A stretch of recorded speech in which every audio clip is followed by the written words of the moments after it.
Bonjour à tous et bienvenue. Vous suivez le journal de 6h30 sur RTI 1. Le ministère des Affaires étrangères, de l'intégration africaine et des Ivoiriens de l'extérieur définit ses actions prioritaires au titre des projets d'investissement public 2024. C'était au cours d'un atelier qui a eu lieu dans la commune du Plateau. Cette séance de travail s'est tenue en prélude à la prochaine conférence de programmation des investissements publics pour la période 2025-2027 prévue en mars 2024. Un autre atelier s'est tenu toujours dans la commune du Plateau, celui portant sur le modèle économique et la professionnalisation de la presse en Côte d'Ivoire. Il est financé par l'Union européenne. Les travaux consistèrent à faire l'état des lieux de la crise économique de la presse écrite, puis de proposer des solutions. Ismaël Evradeo pour le reportage. Le modèle économique et la professionnalisation de la presse en Côte d'Ivoire a servi d'étude à un cabinet d'aide au développement. Au terme de travaux menés durant 5 mois, une cérémonie de restitution a lieu ce jour. Ces résultats mettent l'accent sur l'avenir de la presse écrite suite à la crise que connaît ce secteur.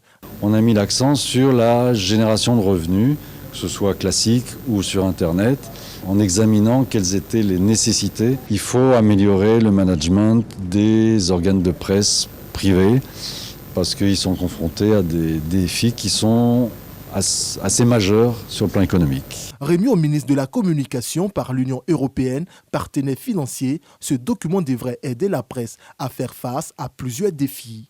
Pour l'Union européenne, elle s'inscrit dans nos priorités en matière de soutien à l'état de droit, de démocratie et des droits humains. Ces valeurs sont des valeurs partagées avec la Côte d'Ivoire, comme l'atteste notre collaboration dans le cadre de cette étude. Elle offre un état des lieux et une analyse fine de la situation de la presse écrite en Côte d'Ivoire. Elle propose des pistes de solutions opérationnelles et préconise une réponse holistique. Avec l'avènement des nouveaux médias, nous avons de plus en plus de numérique qui est présent. Cela a pu entraîner aussi, je dirais, un désamour pour la presse papier. Donc il était important de faire une étude globale qui prenne en compte tous les acteurs de la presse et dégager des recommandations. Ce rapport de plus de 180 pages pour 20 recommandations met en lumière les mots qui minent la presse. Entre autres, le cadre juridique et réglementaire, les contenus éditoriaux, la formation, la crise de la distribution de la presse, les défis de la transition numérique. Après la communication, un autre secteur, celui de la filière café-cacao, le Conseil et ses partenaires techniques ont mené des réflexions. Parmi les sujets abordés, les enjeux liés à la production durable et les besoins de la chaîne internationale. Ces sessions de travail ont pour but de garantir la pérennité de la filière. C'est un reportage que vous pourrez suivre dans nos prochaines éditions.